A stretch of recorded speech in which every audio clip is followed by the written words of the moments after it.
Hello friends, welcome back to another video of my channel. So ಇವತ್ತು ನೀವು ನೋಡ್ತಿರುವ ಹಾಗೆ ನಾವು ಬಂದಿದ್ದೇವೆ ವಿಶ್ವೇಶ್ವರಯ್ಯ ಟೆಕ್ನಿಕಲ್ ಮ್ಯೂಸಿಯಂ ನೋಡೋದಕ್ಕೆ. ಇದು ನಮ್ಮ ಕಾಲೇಜಿನ ಕಡೆಯಿಂದ ಒಂದು ಮ್ಯೂಸಿಯಂ ವಿಸಿಟ್ ಆಗಿತ್ತು. ಸೊ ತುಂಬ ಎಲ್ಲರೂ ರೆಡಿ ಆಗಿಬಿಟ್ಟು ಬೇಗ ಬೆಳಗ್ಗೆ ಬಂದುಬಿಟ್ಟಿದ್ರು. ಸೊ ನಾವು ಕೂಡ ಬೆಳಗ್ಗೆ ಬೇಗ ಬಂದುಬಿಟ್ಟಿದ್ದೀವಿ. ಸೊ ಆದರೆ ಒಂದು ಸಮಸ್ಯೆ ಏನಂತಂದರೆ ಇಲ್ಲಿ ನಮ್ಮ ಫ್ರೆಂಡ್ಸ್ಗಳು ಇನ್ನೂ ಬಂದಿರಲಿಲ್ಲ. ಆಮೇಲೆ ಎಲ್ಲರೂ ಬಂದುಬಿಟ್ರು. ಅದಾದಮೇಲೆ ನಾವೆಲ್ಲರೂ ಒಟ್ಟಿಗೆ ಸಾಲಾಗಿ ಒಳಗಡೆ ಹೋಗಿದ್ವಿ. ಇಲ್ಲಿ ನಮ್ಮ ಸರ್ನ ಹಾಯ್ ಹೇಳ್ಕೊಂಡು ನಾವು ಒಳಗಡೆ ಹೋಗಿದ್ವಿ. ಒಳಗಡೆ ಫಸ್ಟ್ ಬರೋದು ಇಂಜಿನ್ ಹಾಲ್. ಇಂಜಿನ್ ಹಾಲ್ ನೀವು ಬರ್ತಿರುವಾಗ ನಿಮಗೆ ದೊಡ್ಡ ಡೈನೋಸರ್ ಇಲ್ಲಿ ವೆಲ್ಕಮ್ ಮಾಡುತ್ತೆ. ನೀವು ನೋಡ್ತಿರುವಾಗ ಡೈನೋಸರ್ ತುಂಬ ಭಯಾನಕವಾಗಿ ಕಾಣಿಸ್ತದೆ. ಆದರೆ ಇದು ನೋಡೋದಕ್ಕೆ ಒರಿಜಿನಲ್ ಥರನೇ ಕಾಣಿಸ್ತದೆ, ಬಟ್ ಇದು ಒರಿಜಿನಲ್ ಇಲ್ಲ, ಭಯಪಡಬೇಡಿ. ಇಲ್ಲಿ ನೋಡಿ ದೊಡ್ಡ ಬಾಯಿ ತಿರ್ಕೊಂಡು ನಿಂತಿದೆ. ಇದಾದಮೇಲೆ ನಾವು ಒಳಗಿನ ಬಂದುಬಿಟ್ಟು ಎಲ್ಲ ಇಂಜಿನ್ಸ್ಗಳನ್ನು ನೋಡ್ತಾ ಇದ್ವಿ ಇಲ್ಲಿ. ಸೊ ನೀವು ನೋಡ್ತಿರುವಾಗ ನಮ್ಮ ಪ್ರಿನ್ಸಿಪಲ್ ಸರ್ ಅವರು ನಮಗೆ ಪ್ರತಿಯೊಂದು ಹೆಜ್ಜೆ ಗೈಡೆನ್ಸ್ ಮಾಡ್ತಿದ್ದಾರೆ. ಅದೇ ರೀತಿಯಾಗಿ ನಾವೆಲ್ಲವನ್ನು ನೋಡಿಕೊಂಡು ಅದೇ ರೀತಿ ಒಂದೊಂದು ಹೊಸ ಮಷೀನನ್ನು ಇನ್ವೆಷನ್ ಮಾಡಿಕೊಂಡು ಬರ್ತಾ ಇದ್ದೀವಿ.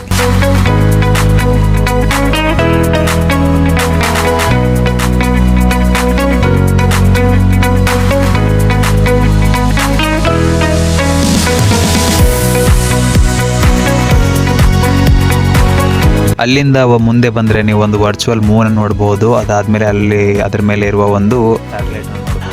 ಅದಾದಮೇಲೆ ನಾವು ಎಲ್ಲ ಪ್ರತಿಯೊಂದು ಮಷಿನ್ಗಳು, ಎಲ್ಲ ರೀತಿಯ ಇಂಜಿನ್ಗಳು ನೋಡ್ತಾ ಮುಂದೆ ಹೋಗಿದ್ವಿ ಫ್ರೆಂಡ್ಸ್. ನಮಗೆ ಇದರ ರೀತಿ ಜಾಸ್ತಿ ನಾಲೆಜ್ ಇರಲಿಲ್ಲ, ಆದರೂ ಕೂಡ ಇಲ್ಲಿ ಬಂದ ಮೇಲೆ ನಮಗೆ ಎಲ್ಲ ಮಷೀನ್ ಹೇಗೆ ವರ್ಕ್ ಆಗುತ್ತೆ ಅಂತ ತುಂಬ ಚೆನ್ನಾಗಿ ಅರ್ಥ ಆಗ್ತಿತ್ತು.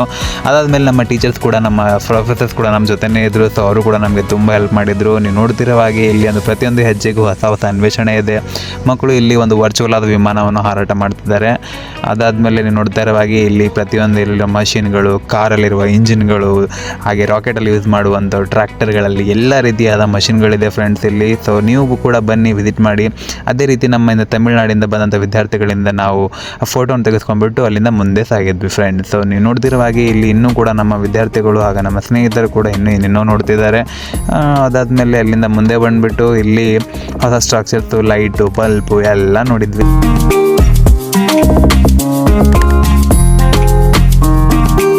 ಅದಾದಮೇಲೆ ನಮಗೆ ಅಲ್ಲಿ ಅಣ್ಣ ಇವರು ಬಂದುಬಿಟ್ಟು ಮಷೀನ್ ಇದು ಹೇಗೆ ವರ್ಕ್ ಆಗುತ್ತೆ ಅಂತ ತೋರಿಸಿದ್ರು. ಸೊ ಅವ್ರು ತೋರಿಸ್ತಿರುವ ನೋಡ್ತಿದ್ರೆ ಇದು ಒಂಥರ ಮ್ಯಾಜಿಕ್ ಥರ ಕಾಣಿಸ್ತಿತ್ತು ಫ್ರೆಂಡ್ಸ್. ಇದು ನೋಡ್ತಿರುವ ಹಾಗೆ ಅದು ಸೆನ್ಸರನ್ನು ಸಮೀಪದ ಹೋದ ತಕ್ಷಣ ಅದು ಬ್ಲಿಂಕ್ ಆಗ್ತಿದೆ, ಲೈಟ್ ಬರ್ತಿದೆ. ಸೊ ಅದರಲ್ಲಿ ತುಂಬ ಪವರ್ ಇದೆ ಅಂತ ಅರ್ಥ ಅಂತ ಅಣ್ಣ ಹೇಳಿದರು.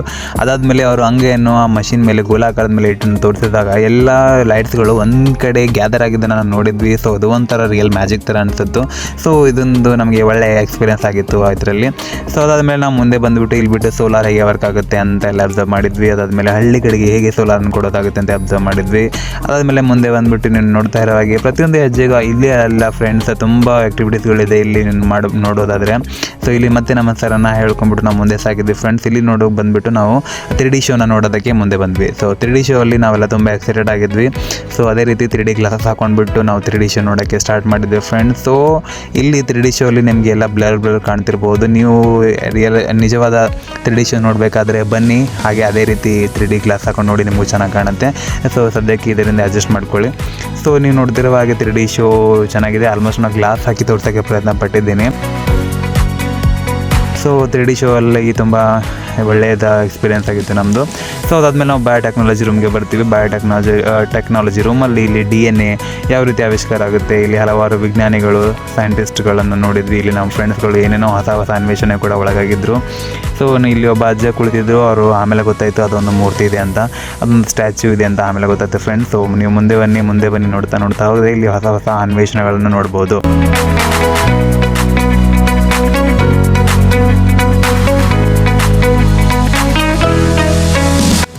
ಅಲ್ಲಿಂದ ಮೇಲೆ ಬಂದರೆ ನೀವು ರಾಕೆಟ್ ಪ್ರಪಲ್ಷನನ್ನು ನೋಡ್ಬೋದು. ಇಲ್ಲಿ ರಾಕೆಟ್ ಯಾವ ರೀತಿ ಲಾಂಚ್ ಆಗುತ್ತೆ ಅಂತ.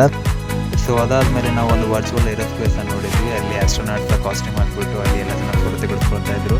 ನಾವು ಕೂಡ ಅಷ್ಟೇ ಅದನ್ನು ನೋಡ್ತಾ ಮುಂದೆ ಸಾಗ್ಬಿಟ್ಟು ಅಲ್ಲಿ ಆಸ್ಟ್ರೋನಾಟ್ ಅಲ್ಲಿ ಯಾವ್ಯಾವ ಸ್ಯಾಟಲೈಟ್ ಇದೆ, ಚಂದ್ರನ ಮೇಲೆ ಯಾವ ರೀತಿ ಗ್ರಹಗಳು ಹಾರಾಡ್ತವೆ, ಅದನ್ನು ಯಾವ ರೀತಿ ರೆಡಿ ಮಾಡಿದ್ದಾರೆ ಅಂತ ಎಲ್ಲ ತುಂಬ ಹಲವಾರು ವಿಷಯಗಳನ್ನು ಕಲಿಸ್ಕೊಂಡು ಫ್ರೆಂಡ್ಸ್. ಸೊ ನೋಡ್ತಾ ಇರುವಾಗ ನಾವು ಹಲವಾರು ಆಸ್ಟ್ರೋನಾಟ್ಗಳು ಯಾವ ರೀತಿ ಅವರು ಕಾಂಟ್ರಿಬ್ಯೂಟ್ ಮಾಡಿದ್ದಾರೆ ಅಂತ ಇದೆ. ಸೊ ಅದಾದಮೇಲೆ ಬೇರೆ ಬರ್ಬಿಟ್ಟು ಟೆಕ್ನಾಲಜಿ ರೂಮ್ ಬಂದುಬಿಟ್ರೆ ಇಲ್ಲಿ ಹಲವಾರು ಟೆಕ್ನಾಲಜಿನ ನೋಡ್ಬೋದು ನೀವು. ಅದಾದಮೇಲೆ ಅಲ್ಲಿಂದ ಇಲ್ಲಿ ಒಂದು ಚಿಲ್ಡ್ರನ್ ಸೆಂಟರ್ ಅಂತ ಇದೆ, ಚಿಲ್ಡ್ರನ್ ಸೈನ್ಸ್ ಸೆಂಟರ್. ಸೊ ಇಲ್ಲಿ ಮಿರರ್ ಮ್ಯಾಜಿಕ್ ಅಂತ ಇಲ್ಲಿ ಹಲವಾರು ಕಡೆ ಬರೀ ಕನ್ನಡಿಗಳನ್ನು ಇಟ್ಟಿದ್ದಾರೆ. ಸೊ ನೀವು ಒಂದು ವೇಳೆ ಒಳಗಡೆ ಹೋಗ್ಬಿಟ್ರೆ ಪಕ್ಕಳೆಯೋದಂತೂ ಗ್ಯಾರಂಟಿ. ಸೊ ಅದಕ್ಕೆ ನಿಧಾನವಾಗಿ ಚಲಿಸಿ ಹಾಗೂ ಎಲ್ಲೂ ನಿಮ್ಮ ಮುಖವನ್ನು ಜಚ್ಕೊಳ್ಬೇಡಿ, ಓಕೆನಾ. ಅದಾದಮೇಲೆ ನಾವಿಲ್ಲಿ ಇಂಜಿನಿಯರಿಂಗ್ ಫೇರ್ 2025ಗೆ ವಿಸಿಟ್ ಮಾಡಿಬಿಟ್ಟು ಅಲ್ಲಿ ಸ್ವಲ್ಪ ಟೈಮ್ ವೇಸ್ಟ್ ಮಾಡಿ ಅಲ್ಲಿಂದ ಮುಂದೆ ಬಂದ್ವಿ. ಸೊ ಮುಂದೆ ಬಂದುಬಿಟ್ಟು ನಮಗೆಲ್ಲ ಹಸಿವಾಗ್ತಿತ್ತು, ಅದಕ್ಕೆ ನಾವು ಅಲ್ಲಿನ ಗಾರ್ಡನನ್ನು ವಿಸಿಟ್ ಮಾಡಿಬಿಟ್ಟು ಅಲ್ಲೇ ಗೋಳಾಗಿ ಕೂತ್ಕೊಂಡ್ಬಿಟ್ಟು ಬೇಗನೆ ಊಟ ಮಾಡಿದರು. ಸೊ ಎಲ್ಲರೂ ಕೂಡ ಅವರ ಲಂಚ್ ಬಾಕ್ಸ್ ಅಂದಿದ್ರು, ಲಂಚ್ ಬಾಕ್ಸನ್ನು ತೆಗೆದುಬಿಟ್ಟು ಎಲ್ಲರೂ ಹೊಟ್ಟೆ ತುಂಬ ಊಟ ಮಾಡಿದರು. ಊಟ ಆದಮೇಲೆ ನಾವು ಬೇಗ ಹೊರಡಬೇಕಂತ ಪ್ಲ್ಯಾನ್ ಇತ್ತು, ಯಾಕಂದರೆ ಬಿಸಿಲು ಜಾಸ್ತಿ ಆಗ್ತಿತ್ತು, ನಾವು ಹೋಗೋದಬೇಕಾಗಿತ್ತು. ಅದಾದಮೇಲೆ ಅಲ್ಲಿ ನಮ್ಮ ಹೊರಗಡೆ ಹೋದ್ಮೇಲೆ ನಮಗೆ ಪ್ರಿನ್ಸಿಪಲ್ ಸರ್ ಐಸ್ ಕ್ರೀಮ್ ಕೊಡ್ತಿದ್ರು. ಸೊ ಅದನ್ನು ತಿಂದ್ಕೊಂಡ್ಬಿಟ್ಟು ಮನೆಗೆ ಹೋದ್ವಿ. So that's it for today guys, in the next video.